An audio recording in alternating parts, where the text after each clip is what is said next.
Item ಯಾವುದೇ ಇರಲಿ try ಮಾಡಿ ಆಚಿ ಚಿಕನ್ ಮಸಾಲಾ. ಇನ್ನ ಬೆಂಗಳೂರಿನ ಸುತ್ತಮುತ್ತಲು ಮಹಿಳೆಯರ ಪರಿಸ್ಥಿತಿ ಏನು, ಅವ್ರು ಯಾವ ರೀತಿ ರಾಜ್ಯ ಸರ್ಕಾರದ ಈ ಹೊಸದಾಗಿ ಅರ್ಜಿ ಸಲ್ಲಿಕೆ ಮಾಡಬೇಕು ಅನ್ನುವಂತಹ ಆದೇಶವನ್ನು ಸ್ವಾಗತ ಮಾಡಿಕೊಳ್ತಿದ್ದಾರಾ ಅಥವಾ ವಿರೋಧ ಇದೆಯಾ?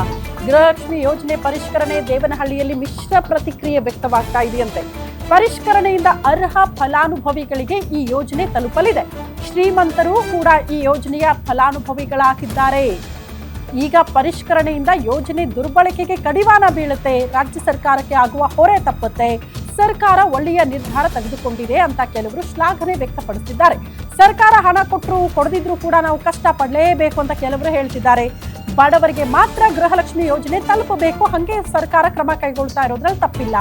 ನಾವು ಆರ್ಥಿಕವಾಗಿ ಚೆನ್ನಾಗಿದ್ದೇವೆ, ನಮಗೆ ಗೃಹಲಕ್ಷ್ಮಿ ಹಣ ಬೇಡ ಅಂತ ಕೆಲ ಮಹಿಳೆಯರು ಹೇಳ್ತಿದ್ದಾರೆ. ಗೃಹಲಕ್ಷ್ಮಿ ಯೋಜನೆ ಪರಿಷ್ಕರಣೆ ಮಾಡ್ತಾ ಇರೋದು ಒಳ್ಳೆಯದು ಅನ್ನೋದು ದೇವನಹಳ್ಳಿ ಭಾಗದ ಗೃಹಲಕ್ಷ್ಮಿಯರ ರಿಯಾಕ್ಷನ್. ನಾವ ಖರ್ಚು ಮಾಡೋದ ಏನೋ ಸ್ವಲ್ಪ ಐಟಮ್ಕ ಒಂದು ಏನಾನ ಆರೋಗ್ಯ ಮಾತ್ರೆ ಮಾಡ್ರಿ ಬೇಕಲ್ಲ, ವಯಸ್ಸಾದರ್ಕ ಹಾಸ್ಪಿಟ್ಲ್ಕ ಹಂಗ ನೋಡ್ಕೊಂತೀವಿ ಅಷ್ಟೇ. ಹಾಸ್ಪಿಟ್ಲ್ ನಮ್ಮ ಯಜಮಾನ್ರ ಕಾಯಿಲೆ ಬೇರೆ ಬಂದಿತ್ತು ಕಾಲೊಳಗ, ಅದು ಹಾಸ್ಪಿಟ್ಲ್ಕ ಅದ್ರಕ ಮಾಡ್ಕೊಂತ ಇದ್ವಿ. ಇವಾಗೂ ಅಷ್ಟೇ 2 ವರ್ಷದಿಂದ ಅದೇ. ಇಸ್ಬಿಟ್ರೆ ದೇವ್ರೇ ಗತಿ. ಇನ್ನೇನ್ ಮಾಡೋಣ, ನಮಗ್ ಬರ್ತಾ ಇಲ್ಲ ಸರ್, ಯಾಕೋ ಗೊತ್ತಿಲ್ಲ. ನಮ್ಗ್ ಬಂದ್ 3 ತಿಂಗಳಾಯ್ತು. 3 ತಿಂಗಳಿಂದ ಬಂದಿಲ್ಲ ನನ್ಗೆ.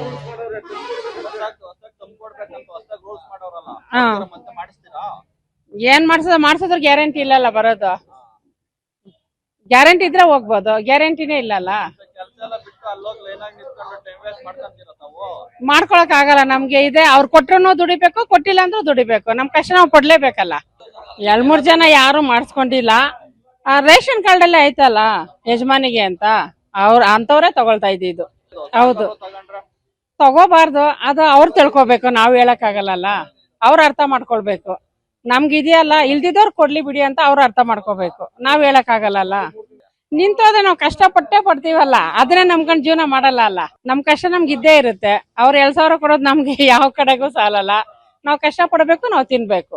ಸರ್, ಈ ಹೊಸದು ಯೋಜನೆ ಏನಿದೆ ಅದು ನಿಜವಾಗ್ಲೂ ಸರ್ಕಾರದಿಂದ ಮಾಡ್ತಾ ಇರೋದು ಒಳ್ಳೆ ಕೆಲಸ.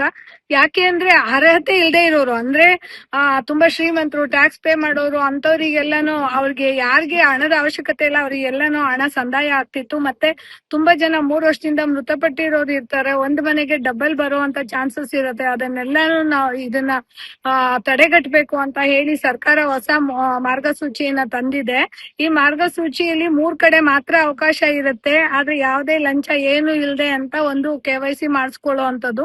ಗ್ರಾಮ 1, ಬೆಂಗಳೂರು 1, ಕರ್ನಾಟಕ 1 ಅನ್ನೋ ಅಂತ 3 ಕಡೆ ಈ ಯೋಜನೆ ಅರ್ಜಿ ಹಾಕೋಬಹುದು. ಈ ಅರ್ಜಿ ಹಾಕುವಂತ ಹೆಣ್ಮಕ್ಳು ಅವರ ಆಧಾರ್ ಕಾರ್ಡು, ಮತ್ತೆ ಅವರ ಗಂಡನ ಆಧಾರ್ ಕಾರ್ಡು, ಮತ್ತೆ ಬ್ಯಾಂಕ್ ಡೀಟೇಲು, ಜಾತಿ ಮತ್ತೆ ಆದಾಯ ಪ್ರಮಾಣ ಪತ್ರ, ರೇಷನ್ ಕಾರ್ಡು ಎಲ್ಲ, ಅಂದ್ರೆ BPL ಆಗ್ಬೋದು, APL ಆಗ್ಬೋದು, ಅದನ್ನ ಕೊಟ್ರೆ ಅವರು KYC ಆಗ್ತಾರೆ, ಮತ್ತೆ ಅರ್ಹ ಫಲಾನುಭವಿಗಳಾಗ್ತಾರೆ. ಯಾರು ಇದಕ್ಕೆ ಅರ್ಹರಿರ್ತಾರೆ, ಅವಶ್ಯಕತೆ ಇರುತ್ತೆ, ಯಾರು ಬಡವರು ಇರ್ತಾರೆ, ಅವರಿಗೆ ಈ ಯೋಜನೆ ತಲುಪಬೇಕು ಅಂತ ನಮ್ಮ ಸರ್ಕಾರ ಈ ಯೋಜನೆಯನ್ನ ತಂದಿದೆ.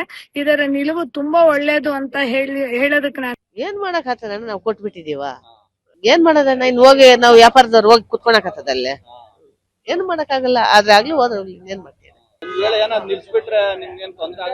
ತೊಂದ್ರೆ ಆಗ್ದಿರ ಸದೇನ್ ಸಮಯ ಹೇಳ್ರಿ ನೀವೇ. ಮಕ್ಕಳು ಮನ್ಯಾಗ ನಾವು ಜೀವನ ಮಾಡ್ಬೇಕು. ಸಿಕ್ಕದ ದಿನ ಸಿಗ್ತದೆ, ಇಲ್ಲ ಅಂದ್ರೆ ಇಲ್ಲ. ಏನೋ ಜೀವನ ಮಾಡ್ತಾ ಇದ್ವಿ. ಒಳ್ಳೇದಾಗಿದೆ. ಇಲ್ಲ ಸರ್, ನನಗ್ ಬರ್ತಾ ಇರ್ಲಿಲ್ಲ. ಅದು ಬಡವ್ರಿಗಲ್ವಾ ಸರ್, ನಮ್ಮಂತವ್ರಿಗೆ ಬೇಡ, ಬಡವ್ರಿಗೆ ಸಹಾಯ ಆಗ್ಲಿ ಸರ್. ತುಂಬಾ ಜನ ಬಡವರಿದ್ದಾರೆ, ಇದರಿಂದ ತುಂಬಾ ಜನರಿಗೆ ಅನುಕೂಲನೂ ಆಗಿದೆ. ಸುಮಾರು ಜನ ಹೇಳ್ತಾರೆ ಸರ್, ಇದರಿಂದ ನನ್ ತುಂಬಾ ಮೆಡಿಸನ್ಗೆ ಮತ್ತೆ ಎಜುಕೇಶನ್ಗೆ, ಮತ್ತೆ ಯಜಮಾನ್ರು ನಮ್ಗೆ ₹1 ಕೊಡ್ತಾ ಇರ್ಲಿಲ್ಲ, ಇದರಿಂದ ನಾವು ಸಂಸಾರ ಕೂಡ ನಿಭಾಯಿಸ್ತಾ ಇದೀವಿ ಅಂತ ತುಂಬಾ ಜನ ಅವ್ರ ಅಭಿಪ್ರಾಯ ಹೇಳಿದ್ದಾರೆ. ಅದೇ ಸರ್, ಅವ್ರು ಸುಳ್ಳು ಸುದ್ದಿ ಹಬ್ಬಿಸ್ತಿರೋದು, ಸುಳ್ಳು ಹೇಳ್ತಿರೋದು ಇಲ್ಲಿವರೆಗೂ ಬಂದಿದೆ ಸರ್, ನಮಗೂ ಬಂದಿದೆ. ನಾವು ಖಾತೆಗಳು ತಗೊಳ್ತಾ ಇದೀವಿ. ಅದೇ ಈಗ ಅವರು ಡೆತ್ ಆಗಿರೋರು ಆದ್ರಿಂದ ಅದಕ್ಕೋಸ್ಕರ ಮತ್ತೆ ಹೊಸ ಅರ್ಜಿನ ಮಾಡ್ತಿದ್ದಾರೆ. ಅದನ್ನ ಬಿಟ್ರೆ ಬೇರೆ ಏನೂ ಇಲ್ಲ. ಅವ್ರು ಬೇಕಂತಾನೆ ಹೇಳ್ತಾ ಇದ್ದಾರೆ ಬಿಜೆಪಿ ಅವರು. ಎಲ್ಲಾ ಕಡೆನೂ ಈಗ ಆಲ್ರೆಡಿ ಕೊಡ್ತಿದಾರಲ್ವಾ. ಈಗ ತಮಿಳ್ನಾಡಲ್ಲೂ ಅನೌನ್ಸ್ ಮಾಡಿದ್ದಾರೆ, ಈ ಸಲ ಮೊನ್ನೆ ಬಿಹಾರಲ್ಲೂ ಅನೌನ್ಸ್, ಮತ್ತೆ ಅವರೆಲ್ಲ ಹ್ಯಾಕ್ ಕೊಡ್ತಿದ್ದಾರೆ ಅಲ್ಲ, ಒಳ್ಳೇದಾಗ್ತಿದೆ ಅಂತ ಅಲ್ಲ, ಕೊಡ್ಲಿ, ಬಡವ್ರಿಗೆ ಹೆಲ್ಪ್ ಆಗುತ್ತಲ್ವಾ. ಇದರಿಂದ ಶಕ್ತಿ ಯೋಜನೆ ಆಗ್ಲಿ, ಗೃಹ ಜ್ಯೋತಿ ಆಗ್ಲಿ, ಗೃಹಲಕ್ಷ್ಮಿ ಆಗ್ಲಿ, ಇದರಿಂದ ತುಂಬಾ ಸಹಾಯ ಆಗಿದೆ ಬಡವರಿಗೆ. ಆಗಿ ಕೊಡ್ಲಿ ಅಂತಾನೆ ಹೇಳ್ತೀವಿ. ಅವರು ಬಿಜೆಪಿನವ್ರು ಏನೇನೋ ಹಬ್ಬಸ್ತಾ ಇದ್ದಾರೆ, ಹಬ್ಬಸ್ಲಿ. ಅವರು ಏನ್ ಮಾಡಿದ್ರು ಕೊಡ್ತೀವಿ ಅಂತ ಹೇಳಿದಾರೆ. ಈಗ ಡಿ ಕೆ ಅವ್ರ ಮನೇನು ಹೇಳಿದ್ರೆ ಯಾವುದೇ ಕಾರಣಕ್ಕೂ ಗ್ಯಾರಂಟಿ ಯೋಜನೆಗಳು ನಿಲ್ಲೋದಿಲ್ಲ ಅಂತ ಹೇಳಿದ್ದಾರೆ. ಖಂಡಿತವಾಗ್ಲಿ ಬದಲಾವಣೆ ಮಾಡ್ಲೇಬೇಕು. ಯಾಕಂದ್ರೆ ಈ ಯೋಜನೆ ಬಂದು ಗ್ಯಾರಂಟಿ ಯೋಜನೆ ಸುಮಾರು 3 ವರ್ಷ ಆಗ್ತಾ ಬಂದಿದೆ. ಕೆಲವ್ರಿಗೆ ತಲುಪಿದೆ, ಕೆಲವ್ರಿಗೆ ತಲುಪಿಲ್ಲ ಅಂತ ಒಂದು ಕಂಪ್ಲೇಂಟ್ಸ್ ಬರ್ತಾ ಇದೆ. ಈಗ 3 ವರ್ಷದಿಂದ ಮಹಿಳೆಯರು ಯೋಜನೆ ಪಡ್ಕೊಂತಾ ಇದ್ದಾರೆ.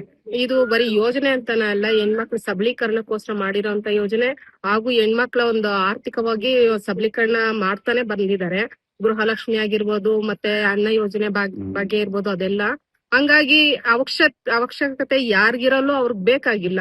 ಇರೋಂತ ಮಹಿಳೆಯರಿಗೆ ಖಂಡಿತವಾಗ್ಲೂ ಮನೆ ತಲುಪಬೇಕು. ಅಂತವ್ರಿಗೆ ಎಲ್ಲೆಲ್ಲಿ ತಲುಪಿಲ್ವೋ ಅಂತವ್ರಿಗೆ ತಲುಪುವಂತ ಯೋಜನೆ ಮಾಡ್ತಾನೆ ಬಂದಿದ್ದಾರೆ. ಇವಾಗ KYC ಅಪ್ಡೇಟ್ ಏನಿದೆಯೋ, ಈಗ 3 ವರ್ಷದಿಂದ ಸುಮಾರು ಜನ ಡೆತ್ ಆಗಿರ್ಬೋದು, ಇಲ್ಲ ಹೊಸ ಕಾರ್ಡ್ ಯೋಜನೆ ಸೇರ್ಪಡೆ ಮಾಡಿರ್ಬೋದು BPL ಕಾರ್ಡ್ಗಳಿಗೆ. ಅಂತವ್ರಿಗೆ ಇದು ಒಂದು ಬೆನಿಫಿಟ್ ಅಲ್ವಾ, ಯೋಜನೆ ತಲುಪ್ತಾ ಇರೋರ್ಗೆ. ಹಂಗಾಗಿ ಮಾಡಿರೋದು ಒಂದು ಒಳ್ಳೆ ಉದ್ದೇಶನೇ. ಬರ್ಬೇಕು ಅಂತಂದ್ರೆ ಹೋಗಿ ಮಾಡ್ಬೇಕಪ್ಪ. 2000 ಬರ್ತೈತೆ ಅಂದ್ರೆ ಹೆಂಗಸರು ಬಿಡ್ತಾರ, ಹೋಗ್ತಾರೆ. ಎಷ್ಟು ತಗೊಂಡಿದ್ದೀರಿ ಇದುವರೆಗೂ ಅಂದಾಜು? ಹಂಗ 1 ವರ್ಷದಿಂದ ಬರ್ತೈತೆ ಅಷ್ಟೇನೆ. ಇವಾಗ ಬಂದು ಎಷ್ಟು 2 ತಿಂಗಳಿಂದ ಬರ್ತಾ ಇಲ್ಲ. ಏನಾದ್ರು ಉಪಯೋಗ ಮಾಡ್ಕೊಂಡ್ರ ಅದರಿಂದ ವ್ಯವಹಾರಕ್ಕೆ ಏನಾದ್ರು ಏನಾದ್ರು? ಮಕ್ಕಳಿಗೆ ಟ್ಯೂಷನ್ ಅದಕ್ಕೆ ಇದಕ್ಕೆ ಬಳಸ್ಕೊಂಡ್ವಿ. ಮೊಮ್ಮಕ್ಳಿಬ್ರು ಇದ್ದಾರೆ, ಟ್ಯೂಷನ್ಗೆ ಬಳಸ್ಕೊಂಡ್ವಿ. ಏನು ಲಂಚ್ ಬಾಕ್ಸ್ ಅದು ಇದು